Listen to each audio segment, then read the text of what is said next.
안녕하세요. 곽장미 세무사입니다. 오늘은 프리랜서의 세금 신고 및 절세 전략에 대해서 알아보도록 하겠습니다. 일단 프리랜서의 정의를 보시면은요, 고용관계 없이 독립적으로 근로자를 고용 없이, 고용하지 않고, 즉 인적, 물적 설비 없이 부가세법상 정하는 인적 용역을 제공하는 자들을 우리가 프리랜서 이렇게 얘기합니다. 그러면 주요 용역은 어떤 종류가 있는지 한번 살펴보시겠습니다. 대부분 작가분이 많이 있으시죠. 그리고 보험 설계사, 그 다음에 화가, 그리고 많은 예술가 분들이 계시고요. 그 다음에 학원 강사, 방문 판매원, 그 다음에 다단계 판매 같은 경우도 많이 해당이 됩니다. 그리고 우리가 골프장 캐디 분들 아시죠? 그분들도 우리가 프리랜서로 분류를 합니다. 여기에서 우리가 주요하게 보셔야 되는 내용이 코드인데요. 940 코드로 지금 쭉 분류되어 있습니다. 이 부분을 유의를 해주셔서 봐주시기 바랍니다. 그러면 이분들의 사업자 등록과 세무신고는 과연 어떻게 할까요? 이분들은 우리가 면세 사업자로 분류가 되어야 합니다. 그래서 클라이언트가 계산서를 요구할 때는 이 클라이언트한테 계산서를 우리가 줘야 되기 때문에 일단은 면세 사업자로 등록을 해야 되고, 그 다음에 아예 등록을 안 하시는 분들이 계십니다.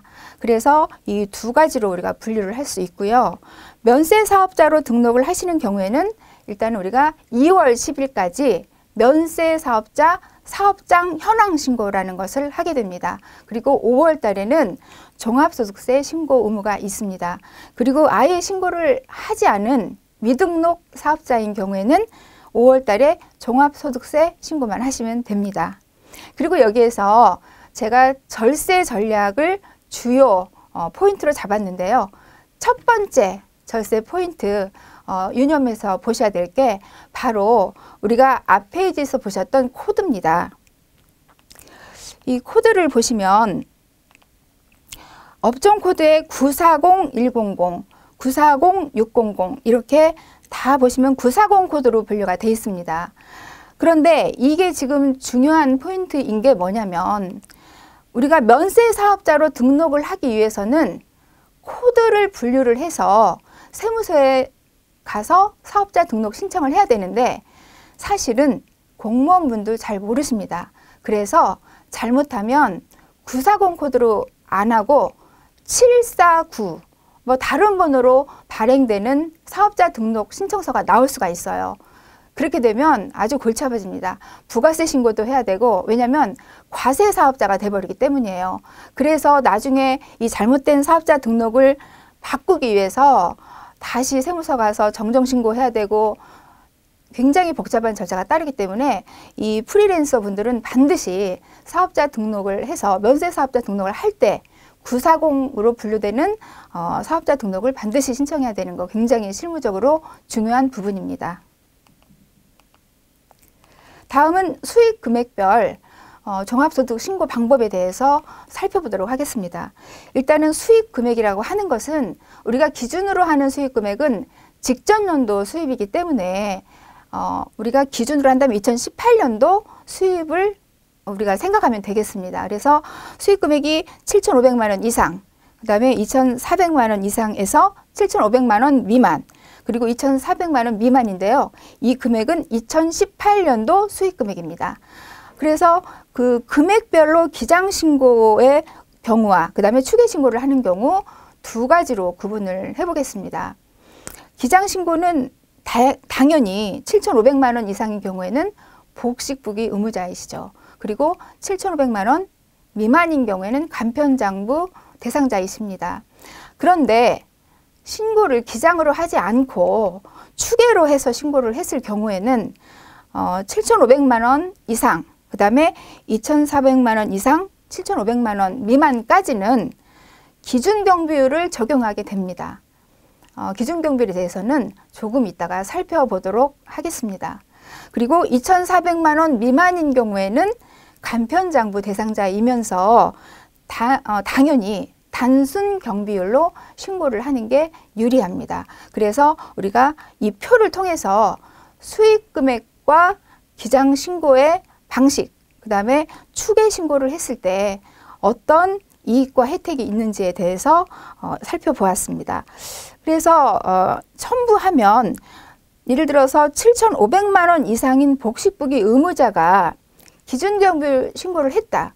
그런 경우에는 어떻게 보면은 성실하게 의무를 이행하지 않은 것으로 보기 때문에 무신고 가산세와 무기장 가산세 중 큰 금액으로 해가지고 가산세를 부담하게 됩니다. 어떻게 보면은 프리랜서 입장에서는 부담되는 금액일 수도 있습니다. 그리고 간편장부 대상자가 복식부기 신고를 할 경우에는 안 해도 되는데 성실하게 신고를 한 걸로 봐서 20% 세액 공제 혜택을 주게 됩니다.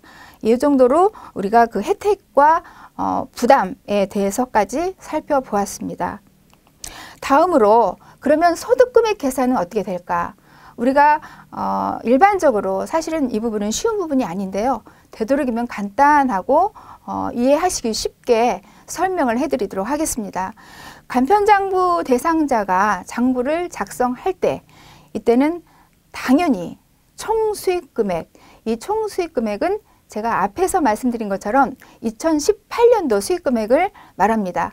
그 수익금액에서 필요경비를 뺀 금액을 우리가 소득금액 이렇게 얘기합니다. 다음은 장부를 작성하지 않고 추계 신고를 할 경우입니다. 이런 경우에 기준경비율 적용 대상자와 단순경비율 적용 대상자가 있습니다. 그래서 기준경비율 적용 대상자는 우리 표에서 보듯이 수익금액을 기준으로 해서 두 가지 산식이 있습니다. 그래서 첫 번째 산식과 두 번째 산식이 있습니다. 그래서 쭉 보시면은 기준경비율 적용 대상자가 어떤 식으로 소득금액이 계산이 되는지를 우리가 이해할 수 있습니다. 그리고 1번과 2번 중에서 작은 금액으로 우리가 적용 대상자의 소득금액을 계산을 할 수 있습니다. 그리고 단순경비율 적용 대상자는 수익금액이 2,400만 원 미만인 경우에 수익금액에서 수익금액 곱하기 단순경비율을 곱한 그 금액을 우리가 빼주는 게 바로 단순경비율입니다. 여기에서 제가 아주 열심히 준비한 절세 포인트 두 번째가 있습니다. 그 절세 포인트 두 번째는 일단 기준경비율 적용 대상자인 경우에는 우리가 이 소득금액 산식에서 볼 수 있듯이 비용을 20%밖에 인정을 안 해줍니다. 그리고 단순경비율 적용 같은 경우는 65%를 해줍니다. 그러면 기준경비율 적용 대상자 같은 경우는 절세하기 위해서는 복식부기를 해서 신고를 하는 게 훨씬 절세할 수 있는 포인트입니다. 그리고 2,400만 원 미만인 단순경비율 적용 대상자들은 추계 신고로 해서 단순경비율을 적용해서 신고하는 것이 유리할 수도 있습니다. 이게 두 번째 절세 포인트입니다. 그러면 제가 준비한 나머지 절세 전략을 설명해 드리도록 하겠습니다. 첫 번째, 두 번째는 우리가 앞에서 설명을 해드린 내용입니다. 그래서 사업자를 내실 때 면세 사업자로 내시기 위해서는 940 코드로 내셔야 된다는 것을 반드시 유념하시라. 그렇지 않으면 골치 아픈 문제가 발생할 수 있다는 거 강조해 드렸습니다. 그 다음에 두 번째는 방금 설명해 드린 두 번째 절세 팁으로서 수익금액이 2,400만 원 미만인 경우는 단순 경비율로 추계 신고하는 게 절세에 유리하다. 그 다음에 2,400만 원 이상인 경우에는 복식부기로 신고하는 게 절세할 수 있는 방법이다라는 거는 이미 설명을 해드렸습니다. 그러면 이제 새롭게 설명한 절세 포인트는 세 번째 포인트로서 비용을 입증하는 방법입니다.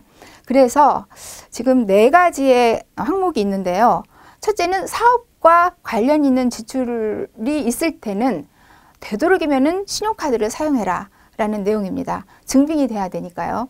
그 다음에 두 번째, 일시적으로 인건비가 발생할 경우에는 반드시 계좌 이체를 하고 이것만으로 충분하지 않습니다. 인적사항을 달라고 해서 보관하고 있어야 됩니다. 나중에 무슨 일이 발생할 수 있으니까요. 그 다음에 세 번째로는 사업과 관련 있는 경조사비 같은 거 있습니다. 그런 경우에는 청첩장, 그 다음에 관련 브로셔 등을 반드시 보관하고 있으면 도움이 됩니다. 그 다음에 마지막으로 3만 원 미만인 경우에 현금으로 지출할 경우에는 반드시 간이 영수증을 보관하고 있으면 나중에 절세에 도움이 될 수 있습니다. 지금 제가 설명드린 이 4가지 포인트는 프리랜서 분들의 공통적으로 다 해당하는 항목들입니다. 그래서 유의 있게 보시면 되고요. 다음은 특이한 업종에 해당하는 절세 포인트를 설명을 해드리도록 하겠습니다. 첫째는 보험 모집인 또는 자동차 판매원의 경우에 매월 급여 명세서를 받습니다. 그럴 때 뭐가 문제가 되냐면 원천징수 영수증만 일반적으로 프리랜서 분들은 신고를 하실 때 세무사들에게 제출을 합니다. 그런데 어떤 불이익이 올 수가 있냐면 사무실에 대한 공통비용이 있을 수 있습니다. 뭐 어떤 분은 작을 수 있고 어떤 분은 꽤 큰 금액이 될 수도 있습니다. 그 공통비용, 그 다음에 지원을 받지 않은 브로셔 대금 같은 거, 이런 것들은 내가 세무사에게 주지 않으면 공제를 받지 못합니다. 그래서 이러한 것들을 포함한 것이 급여 명세서입니다. 이 급여 명세서는 모든 항목들이 포함이 되어 있습니다. 그래서 세무사들에게 그러한 원천징수 영수증뿐만 아니고 급여 명세서를 제출하는 게 절세에 도움이 될 수 있습니다. 그리고 학습지 교사분들 같은 경우에는요, 보조교재가 있습니다. 뭐 주요 교재는 당연히 있지만 보조교재를 우리가 잊어버릴 수가 있어요. 근데 뭐 분들마다 보조교재 비용들이 만만치 않게 지출되시는 분들이 있습니다. 그러한 분들은 그 보조교재 구입 영수증을 주시면 도움이 되겠습니다. 그리고 다단계 판매원이신 분들은 일단은 판매 행사가 굉장히 많잖아요. 어떤 그 업종의 성격상. 그러다 보니까 판매 행사나 판촉용으로 내가 구매한 자사 제품에 대한 내역을 철저하게 꼼꼼히 준비를 하셨다가 이거를 세무서에 제출하시면 나중에 크게 절세가 되십니다. 근데 이거를 사실은 내가 챙기는 것과 그냥 잊어버리고 넘어가는 거는 내가 내야 될 세금이 달라지기 때문에 철저하게 준비를 해주시면 절세 전략에 많은 도움이 됩니다. 그리고 자동차를 판매하시는 분들이 계십니다. 네, 이분들 같은 경우도 이제 본인의 수당에서 차를 구입하시는 분들에게 서비스 물품을 주는 경우가 많습니다. 고객이 많이 요구를 하잖아요. 네, 그런 경우에 서비스 물품을 내가 구입을 할 때는 그것도 증빙이 있어야 되기 때문에 되도록이면 카드를 사용하시라. 그리고 카드가 없으시면은 영수증이라도 반드시 보관을 하시면 많은 도움이 됩니다. 그리고 보험 모집인 경우에 이것도 굉장히 중요한 내용인데요. 고객의 초과 보험료를 보험 모집인이 대납하는 경우가 있습니다. 대신 납부하는 거죠. 근데 이거는 보험업법에도 인정이 되지 않습니다. 그리고 국세청 비용에도 이 대납한 초과 보험료에 대해서는 비용으로 인정을 해주지 않습니다. 그래서 어떤 분들은 내가 이거를 냈는데 왜 비용으로 인정을 안 해주냐, 아무리 항의를 해도 그거는 법상 그렇게 되어 있지 않습니다. 그리고 이제 마지막 절세 포인트로 소득공제상의 절세 포인트를 알아보도록 하겠습니다. 일단 우리가 소득공제를 맞벌이 부부가 있을 때 우리가 고민하게 되죠. 과연 누구에게 소득공제를 받아야 될지. 그때는 일단은 무조건 소득금액이 높은 사람이 공제를 받는 게 유리합니다. 그래서 부부 중에서 소득공제가 높은 사람이 일단은 소득공제를 받으시고요. 그 다음에 두 번째는 여유가 있으신 분들은 금융상품을 적절하게 이용하시는 게 큰 도움이 됩니다. 그래서 예를 들어서 연금계좌를 내가 들었다. 그러면 1년에 400만 원까지는 공제를 받을 수가 있습니다. 굉장히 큰 금액입니다. 그리고 퇴직연금 계좌가 있는데요. 이 퇴직연금 계좌는 연금 계좌와 합해서 700만 원까지 공제가 됩니다. 그래서 이 부분도 반드시 챙겨야 되는 항목입니다. 그리고 마지막으로 노란우산 공제. 우리 TV에서 광고도 많이 하고 우리가 많이 들어본 항목입니다. 그래서 이런 것도 보면은 500만 원까지 한도가 있기 때문에 잊으시면 안 되겠습니다. 그래서 이상으로 세금 신고와 이상으로 그 프리랜서 분들의 세금 신고 방법과 절세 전략에 대해서 공부를 해봤는데요.